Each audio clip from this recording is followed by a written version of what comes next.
Madame, Messieurs, bonsoir, bienvenue au 13h sur votre télévision. Voici le sommaire. L'Union progressiste honore les enfants bénéficiaires du projet dénommé Graines de Baobab qu'elle a initié. Ils ont reçu de nombreux cadeaux destinés à leur faire passer de bons moments de fête de fin d'année.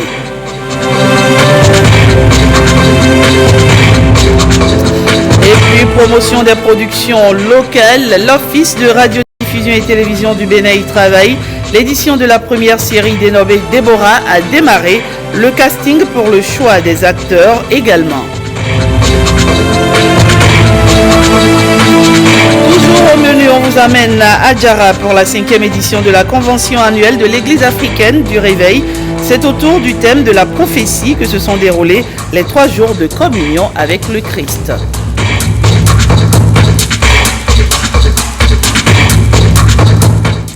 Et puis, les réactions au sujet du discours bilan sur l'état de la nation du chef de l'État Patrice Talon se poursuivent. Quelques citoyens de la ville des Kobourou se sont prononcés là-dessus au micro de Ronald Robinson et de Benjamin Denayan. C'est à l'amorce de la deuxième moitié de la 3e année qu'on a commencé par voir les effets des réformes, notamment le domaine de l'asphaltage, le domaine de l'eau et de l'énergie. Il n'a occulté aucun domaine. Même les questions qui pouvaient fâcher, il les a abordées tout en exhortant les uns et les autres à davantage plus de sérieux, plus de travail. Il y a des records qui ne disent pas leur nom.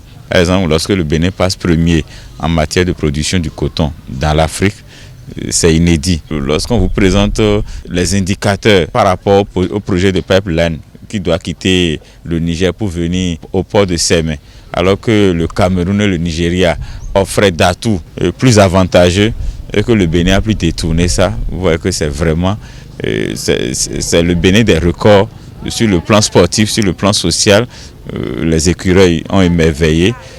Dans d'autres disciplines sportives, on a émerveillé. Et sur le plan de l'éducation, c'est peut-être à ce niveau que peut-être le chef de l'État n'a pas le retour de ce qui se passe sur le terrain. Mais toujours est-il que c'est les réformes, on attend de voir ce que ça va réellement donner pour que, effectivement, au niveau de chaque classe, il y ait un enseignant. Pour le moment, ce n'est pas effectif. Sinon, dans l'ensemble, bravo au chef de l'État, bravo à son équipe et à tous les cadres de l'administration qui l'accompagnent au quotidien pour l'atteinte de ces résultats-là. Il y a certains points qui nous ont satisfaits. Ce que moi, personnellement, ne m'a pas convaincu, c'est sur le plan de l'éducation. Moi, j'aurais souhaité, n'est-ce pas, qu'ensemble, avec les 2 ministres, qu'ils puissent mûrir encore les réflexions et nous proposer autre chose. Mais souhaitons tous que ces réformes-là marchent, parce que ça y va dans l'intérêt de tous. J'ai tellement apprécié le chef de l'État pour son effort qu'il est en train de faire pour ce pays. Parce que j'ai vu que beaucoup de personnes ne comprennent pas d'abord que les Béninois n'ont qu'à avoir le courage et la patience de l'accompagner dans ses œuvres. Parce que ce n'est pas facile. Vraiment, je suis déterminé, je suis derrière lui 100%. Il tient toujours sur le travail. J'ai aimé tellement sur ce point-là. Parce que sans le travail, on ne pourrait rien faire pour ce pays. Je constate, pas à travers ce discours, mais sur le terrain, qu'il y a beaucoup de réalisations qui sont faites sur le volet social, au niveau de l'éducation, surtout en matière des cantines scolaires. Je constate que à travers son projet Alpha Stage, il y a aussi des réalisations parce que nous passons sur les voies. Sur le plan sanitaire, il y a par exemple la construction de l'hôpital de Calavi. On constate que les ressources proviennent de la population elle-même du Bénin, qu'il regarde un peu le volet social en diminuant un peu les impôts. Et autre chose également, qu'il améliore les relations du Bénin avec nos partenaires techniques et financiers, en l'occurrence l'Union européenne. Il a même parlé de la fermeture des frontières du Nigeria. Avec les cantines scolaires des enfants, on a vu que le chef de l'État a essayé. Parce qu'il avait dit que c'était à partir de 4 milliards. 2020 maintenant, ça va essayer d'augmenter jusqu'à 15 milliards. Et il y a aussi des recrutements en cours. On doit essayer de recruter les enseignants pour que à l'année prochaine, chaque classe avec un enseignant. c'est très important. Il a de la rigueur dans le travail. À 10h00, il s'est déjà présenté à l'Assemblée nationale. Même à travers l'agriculture, aujourd'hui maintenant, le coton, ça marche. Quand il essaie de parler de l'agriculture, le ministre de l'Agriculture, il a coulé les larmes parce qu'il a vu les efforts que lui-même il est en train de faire. Mais ce que nous voulons, nous Béninois, c'est d'essayer d'aider ce président-là. On a même parlé encore des logements sociaux. Près de 11 000 logements sociaux qu'on veut construire dans ce pays. Inédit, depuis 1960 jusqu'à aujourd'hui, on n'a jamais vu ce genre de choses. Il faut l'encourager. Tout le monde crie panier de la ménagère. Il n'y a pas du social, il n'y a pas du social. On ne va pas passer de maison en maison pour leur partager de l'argent. Tout ça là, ça fait partie du social. Les gens crient au marché. Personne n'a jamais allé au marché et manqué ce qu'il va payer. On a crié qu'il n'y a pas l'argent, il n'y a pas l'argent. Mais on a fêté, non? Regardez maintenant les hôpitaux qu'on veut construire, les marchés, tout ça là. C'est un président qu'on n'a jamais vu. Il se soucie de la population. Il faut qu'on laisse la politique politicienne et essayer de l'encourager pour qu'il puisse révéler le Bénin sur le monde entier. Quelqu'un qui avait quitté le Bénin, il y a de cela 7 ans.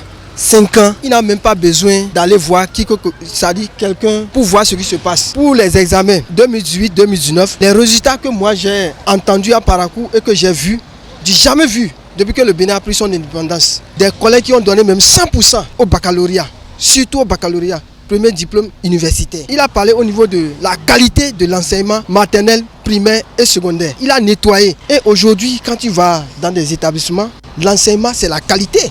Il ne fait pas ça pour lui-même, il fait ça pour les Béninois. Quand on prend le cas de Parakou au niveau des infrastructures routières, nous voyons ce qui se passe, même les vents, tout est propre et tu ne peux jamais voir un chantier abandonné. Avant il y avait ici tu t'arrêtes, tu vois un policier à côté, tu quittes là, devant là c'est quelqu'un d'autre, ainsi de suite.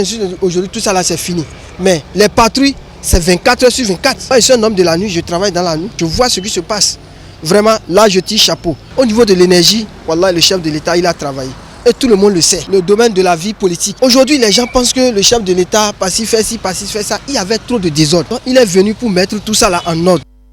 Porto Novo a également suivi avec attention le discours du président Patrice Talon sur l'état de la nation. Voici la réaction de ses habitants avec notre antenne régionale. J'aime Talon, c'est le président de la République. On sait que tout ce qu'il est en train de faire, c'est normal devant moi. Mais je vois les routes, tout ça passe bien. Là où je ne peux pas passer, je passe bien là. Depuis le moment que nous sommes là, qui a fait ça? Il y a des routes par-ci par-là, les coins, ça passe bien. Mais je demande au président de la République,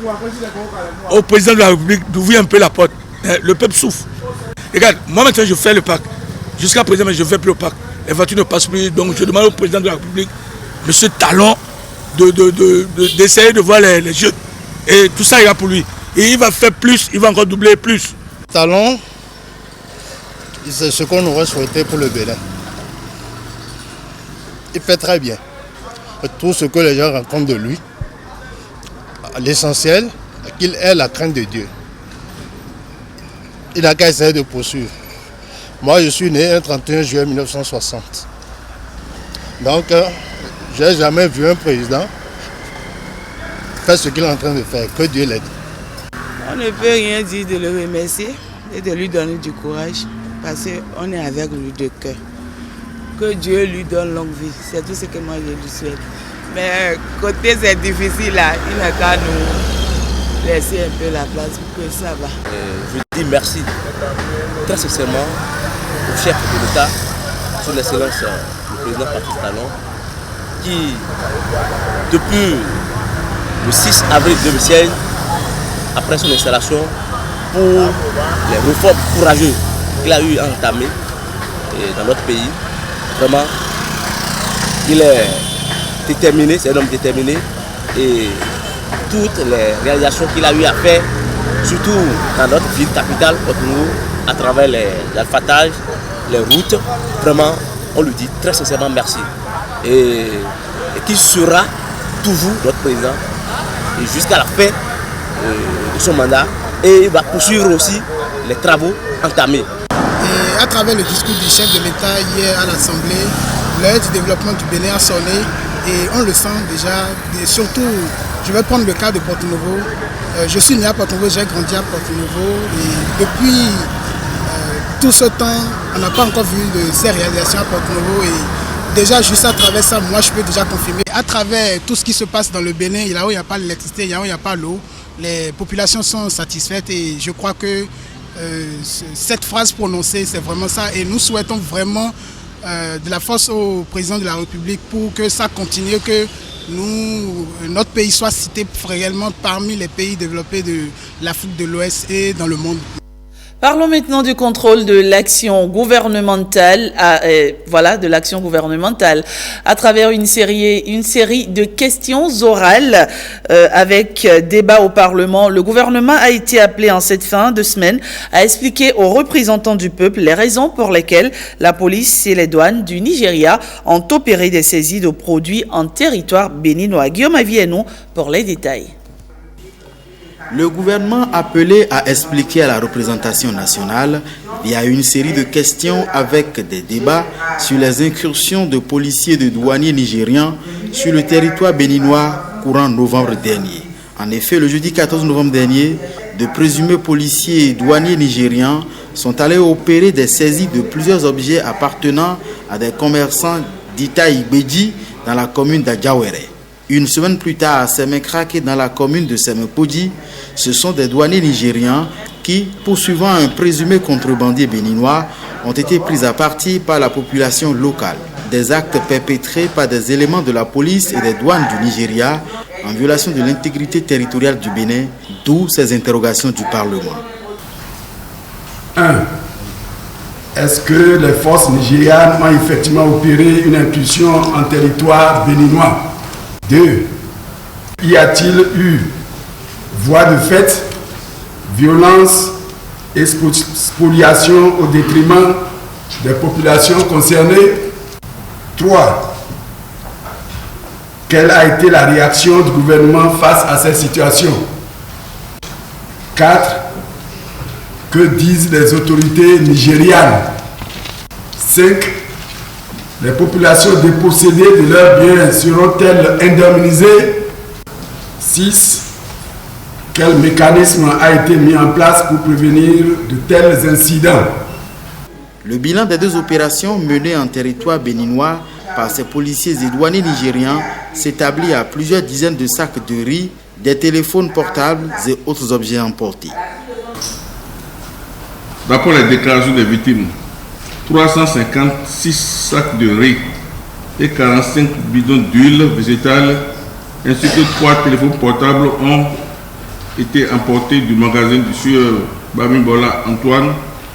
Quant au sieur Dambaou Ezekiel, il a déclaré avoir été dépossédé avec violence d'une somme de 850 000 naira et d'un téléphone portable. Par ailleurs, parmi les citoyens qui se sont mobilisés pour empêcher le repli des agents nigérians le 20 novembre 2019, certains ont été victimes de violences et de voies de fait durant les échauffourées. Pour éviter que la situation ne dégénère, les autorités béninoises ont aussitôt pris leurs responsabilités. La question de l'indemnisation des citoyens victimes de ces incidents s'intègre dans un cadre plus général des conséquences résultant de cette fermeture unilatérale de la frontière par les autorités nigériennes. Bien évidemment, la préoccupation majeure du gouvernement est de parvenir à la régularisation de la situation dans la zone frontalière entre les deux pays. Subséquemment, tous ces cas pourront être réglés de façon responsable. Le gouvernement a aussi mis en branle un arsenal diplomatique en vue de garantir la sécurité des personnes et des biens à la frontière du Bénin avec le Nigeria. Il faut dire qu'à un niveau plus élevé, notamment lors des différentes rencontres au Maïk et à Abuja, des engagements ont été pris par les deux parties et surtout de la partie nigériane pour qu'une telle violation du territoire national ne se reproduise plus. En outre, sur le terrain, les chefs des unités frontalières des deux pays se sont rencontrés et se sont engagés à mieux contrôler leurs hommes et à faire respecter par les populations de part et d'autre la mesure de fermeture de la frontière. Outre les patrouilles conjointes, les responsables des unités des forces de sécurité publique sont instruits à l'effet de sensibiliser les élus locaux et les populations sur les risques encourus dans le cadre de violation des mesures de fermeture des frontières avec le Nigeria. On s'intéresse à présent à cette remise de cadeaux aux enfants bénéficiaires du projet dénommé Graines de Baobab. L'initiative émane des leaders politiques de l'Union progressiste et vise à former les petits-enfants à la vie patriotique et art oratoire. Axel Dancy et Évariste Zomavou ont pris part à cette cérémonie de remise de cadeaux. Dans son manteau de Père Noël, elle fait parler son cœur. De la graine de joie, elle a semé dans les esprits de ses petits-enfants. Médecin Véronique Toyin-Fodé, membre de l'Union progressiste, offre des milliers de cadeaux aux enfants bénéficiaires du projet de ce parti politique dénommé Graines de Baobab. Chers enfants, vous avez de l'importance à nos yeux. Vous avez de l'importance aux yeux des responsables au plus haut niveau du parti. C'est pourquoi vos mérites ont été reconnus et vos talents récompensés pendant les grandes vacances. Lors de la première activité organisée dans le cadre du projet Graines de Baobab. Notre parti est un parti de masse, essentiellement axé sur le social. En plus du travail bien fait auquel vous êtes attachés, le patriotisme et la solidarité constituent des valeurs chères à notre parti, l'Union progressiste. À l'unisson, les membres de ce regroupement politique prônent l'éducation et la formation des enfants. Nous sommes fiers de vous et nous vous demandons d'être assidus. Parce que l'UP, nous avons un programme de formation. Et au niveau du parti, je suis le responsable de la formation. Donc, votre projet est intégré dans le département de formation de l'éducation. C'est le plus beau cadeau que vos parents puissent vous donner, maman ou papa. C'est vous donner l'éducation, la formation. Quand vous avez cela, c'est le plus gros bien. Les enfants bénéficiaires de ce programme expriment leur reconnaissance aux leaders politiques de l'UP. Je m'en vais vous souffler que nous, enfants ayant bénéficié de ce programme, sommes très contents de vous. Car nous avons beaucoup appris dans le programme. À faire des dictées, des dessins, des écrits épistolaires et à prendre la parole en public. Nous sommes très heureux, Madame la coordonnatrice, et vous promettons de bien travailler à l'école et de continuer à faire des efforts pour progresser. Le projet Graines de Baobab est une initiative des membres de l'Union progressiste qui veulent semer dans les habitudes des enfants le civisme, le patriotisme et le panafricanisme. Un SOS dans ce trésor, ses parents l'ont perdu de vue depuis le 17 décembre dernier. Abdul Jalil Touré, âgé de 14 ans, est vivement recherché par les siens. Le jeune élève en classe de 4e a quitté le domicile de ses parents à Godomain, Ouamé, et depuis, il n'est plus rentré chez lui. Son père lance un SOS à toute personne qui aurait retrouvé son fils. On le suit au micro de Koudous Abdoulaye. Cet enfant s'appelle Touré Abdul Jalil. Il fait la classe de 4e au collège Le Plateau de Ouamé Calavi. Il a quitté la maison, le domicile, depuis le mardi 17 décembre 2019. Et jusqu'à présent, il n'est pas du retour. Nous sommes toujours à sa recherche.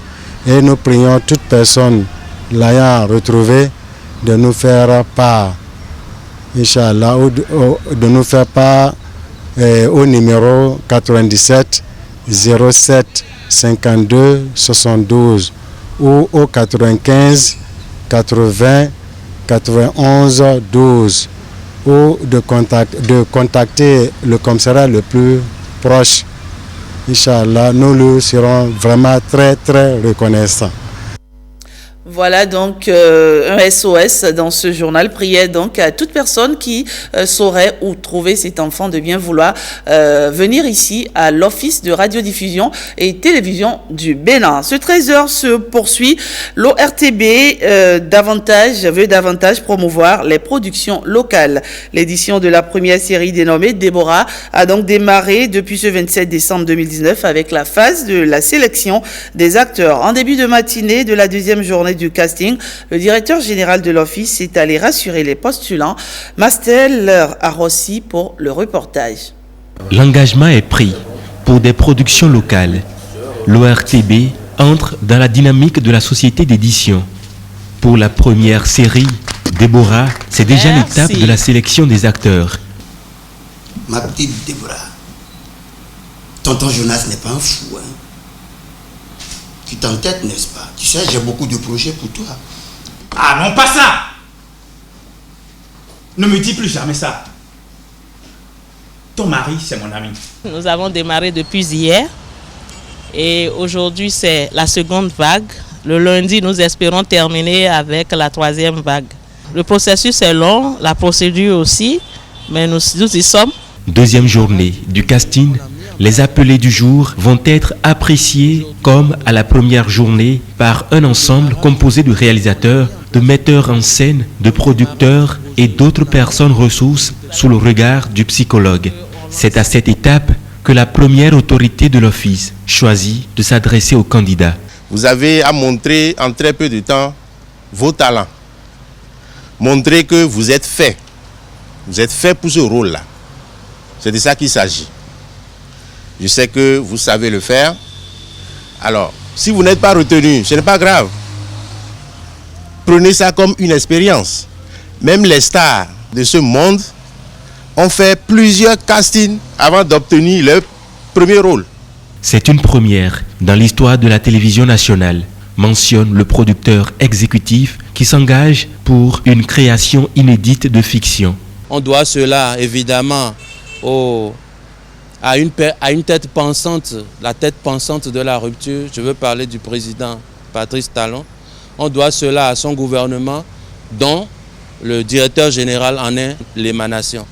Suivant les instructions du DG, on doit faire l'effort de faire des productions aux normes, durables, sérieuses, qui vendent la destination Bénin.